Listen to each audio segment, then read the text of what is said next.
Hey everybody, Oridon here.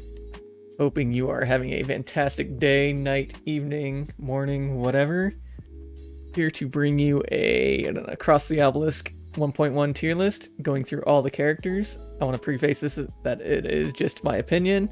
Please don't use this tier list to call your friends bad or say we can't use these characters on higher difficulties, because any character can be used on any difficulty. And it's going to be a lot different from the last one because there have been a lot of changes in perks, patches, and some cards, but mostly the perks that have really elevated some characters, and only two characters I think would even go into B tier. And I'm going to go ahead and start us off with the scouts. Andrin. Andrin, I think, is still definitely an S tier. He's got the speed manipulation, he's got high scaling mark damage. He can act as the bard with the right setup. And tune-up's really good. Just play a Blue Song of Celerity and you are set for everybody in your team going first in most cases. If you play him as a ranged DPS, his sharp and range attacks are actually scale pretty well. It doesn't scale as fast as the other characters, but I still think it's sufficient enough to get the job done. Gustav. I'm also going to put Gustav probably in S tier. I'm also going to be rating these characters based on both their specs, so I think he works wonderful as a healer and as a damage dealer. His supporting is some of the best in the game. You often see him used with Sylvie teams, Grukli teams, for getting that sharpness out. And he is amazing at just all his supporting roles. Keeping stands at 3 is actually something that's underrated in my opinion. And then his self-sharp builds are some of the craziest damage in the game. So definitely S tier for Gustav. Now Thuls, I'm going to have to put him in B tier, because I don't think his poison build's very good. It falls off rather quick in difficulty and it just doesn't scale up enough. Like comparing his level 3s to someone like Cornelius, applying 3 poison per hit, Thuls doesn't have as many repeats as Cornelius has access to. And then Cornelius also, when he attacks with his discount perk, he puts even more burn on the enemies, while Thuls just gets a little powerful. Which is great in some cases, but it's not as great as it could be. But he can definitely do some big damage with stealth and that, but I do think he is one of the weaker heroes right now, but still very, very viable. Sylvie, I'm gonna have to put her in A tier. I know she's probably the easiest to pilot damage, but her sight/bleed build on the left side, I haven't seen much people make much use out of. It's probably pretty good in some cases, and I'd be surprised to see people make it work. And not surprised, but I would enjoy a playthrough and find it probably very entertaining to go through and watch that, where they make Sylvie's left side work. Otherwise, her right side is just sharp yourself up, get Blessed or Fury, and go to town with all piercing damage, and definitely take the perks that where sharp changes to only increase piercing damage, and Bless only increases damage rather than heals. Alright. Taking another sip of water here.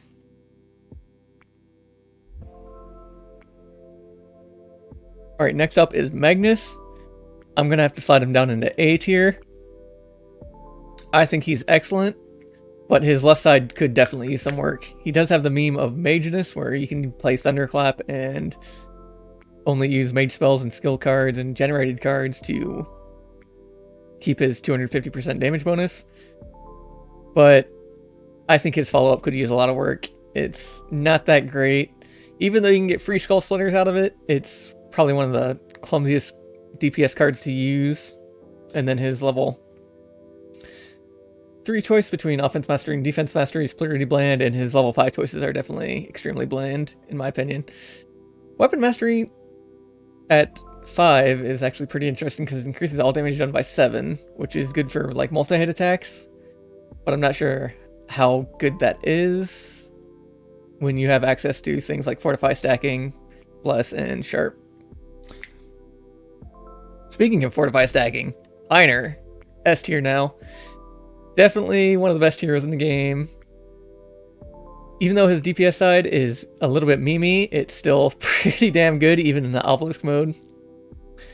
Big changes he got here were a fortify stacks up to 50 charges now and increases burn and blunt damage, which enables a lot of fire builds and blunt builds into crazy amounts of scaling.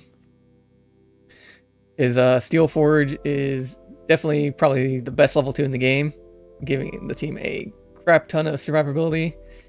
Yeah, he can be weak when like something purchases block, but when that happens, you can usually have his resistances all up in the 70s or 80s or 90s, where he's only taking 1 damage from attacks anyways. So, pretty dang good hero. Grukli, I'm going to have to insert into A tier. Pretty much works the same as Sylvie.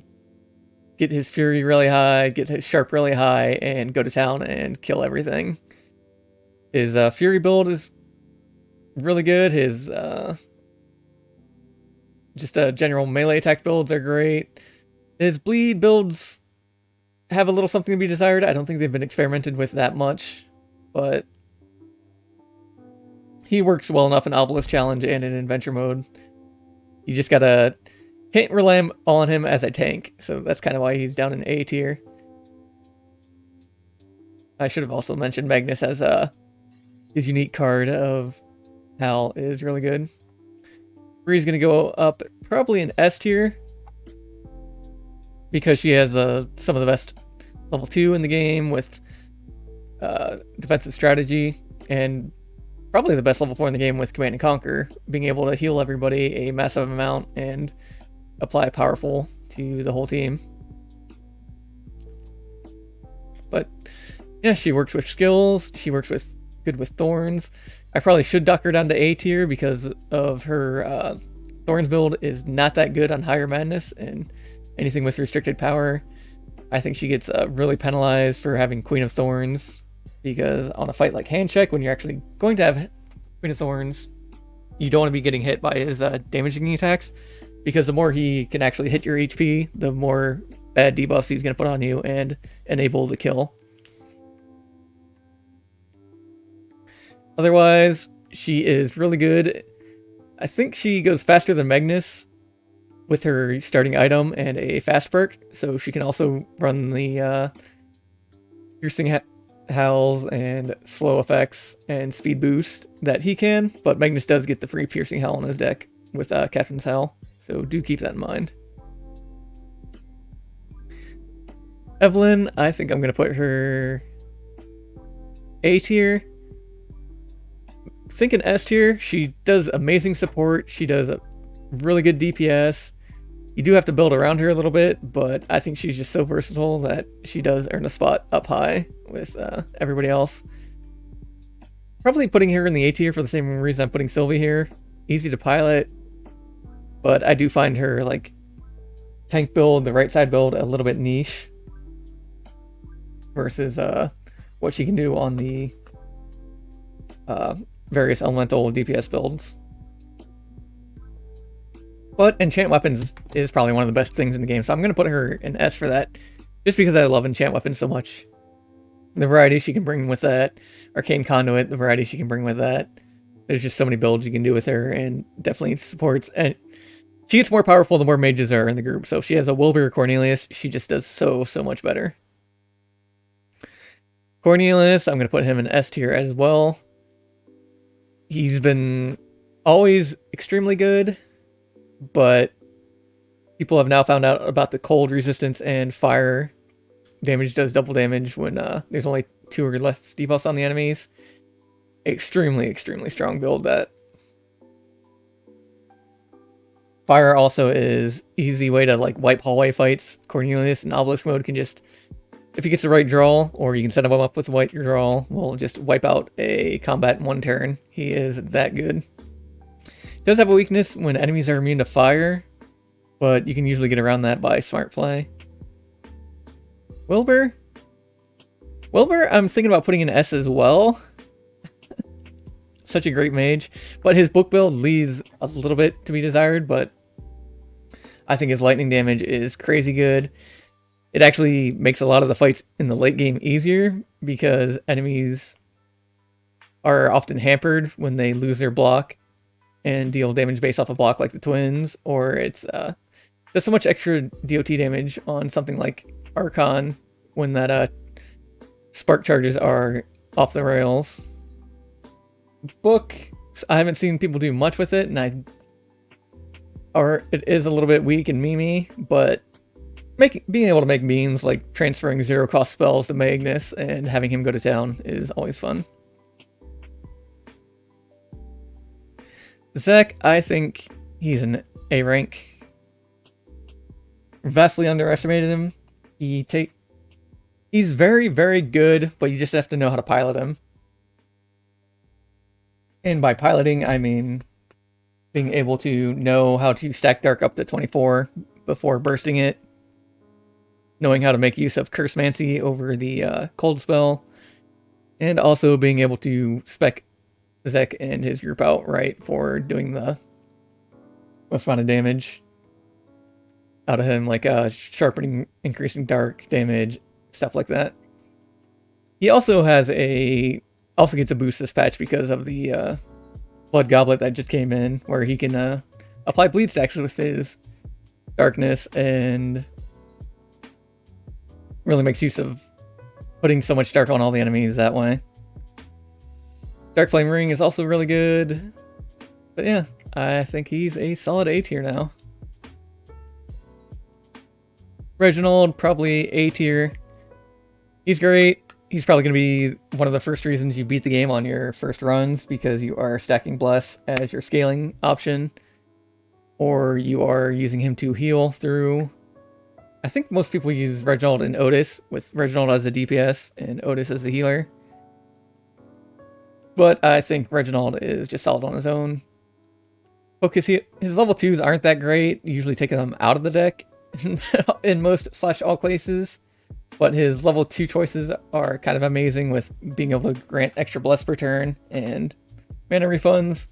Or he can just get the free Holy Smite every turn from attack cards. And I think his level 4s are both really good. You can kind of underestimate the vulnerability on his right side perk, because when that triggers, you'll think, oh no, it doesn't matter because my character's going to die to bleed or poison. Or bleed or fire, I mean, not poison. Because invulnerable lasts until the bleed and fire go off. So your characters will be safe that next turn if they're showing that they're going to die. So keep that in mind when using vulnerable, Guardian Angel, and stuff like that. Otis, definitely S tier. His DPS build is really good. His shielding build is probably the best in the game.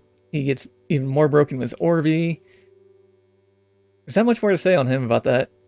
You just put him with Orby. He's going to do great. He's going to make the game super easy for you. I'm also wondering, how did this tier list take me 44 minutes last time? And I'm almost done with only 13 minutes on the clock. Anyways. Malukah, I think she goes into B with the Wolves. Not that Dark's bad, it's just harder to pilot, and Zek is probably the better for Dark builds. I think Malukah falls off because her level 5s are powerful, but it's nothing the other healers aren't doing when they get their deck set up right. Because the dispels are great on every heal, and being able to apply Dark is always more fun on the damage side, but that level 5 really doesn't contribute much to her Dark DPS at the end, because it's not like lowering the resistances more, it's just that she's bursting the Darks a little bit faster. Love Enhancer's really good. We're giving everybody a bunch of vitality, but bosses are starting to counter vitality in lower madnesses, so there's a certain werewolf that's to blame for that. But it's still really good for keeping people alive and all that. Can't think of much more to say on her. She's pretty good, but I think the other healers do all the jobs better. Nezglekt, I'm going to put an A. He's really good at setting up other characters' combos. He gets discounts on the skill cards that enable people to do sick combos like Dilute Baptism and just being able to sort other people's decks away. Banish is great for getting negative cards out of people's decks, as is like using yellow fortune telling. If you no longer need Materdoms or you're just trying to thin out people's decks with cards you don't want to play. Very, very good hero. His passive healing is pretty darn amazing. I think he gets a lot more powerful with perks as well to keep in mind. I think he's a bit weaker in Obelisk mode, but when you get the Insanity perks and stuff like that, like some Insanity gear, he really triples the enemy damage, and while he's crippling the enemy's damage, he's also increasing the healing amount he's doing to everybody else. So, wonderful, wonderful hero. And Yogger, no surprise, S tier. Even though his melee build is a bit weaker, he can still do the big damage. He's insanely crazy for being able to scale anybody, especially at level 5. Anybody can reach crazy stacks of anything. All you need is a gladiator's helmet on a mage or scout or priest, and they're going to get to max stacks of fury on restricted power by turn 3. So, very busted hero.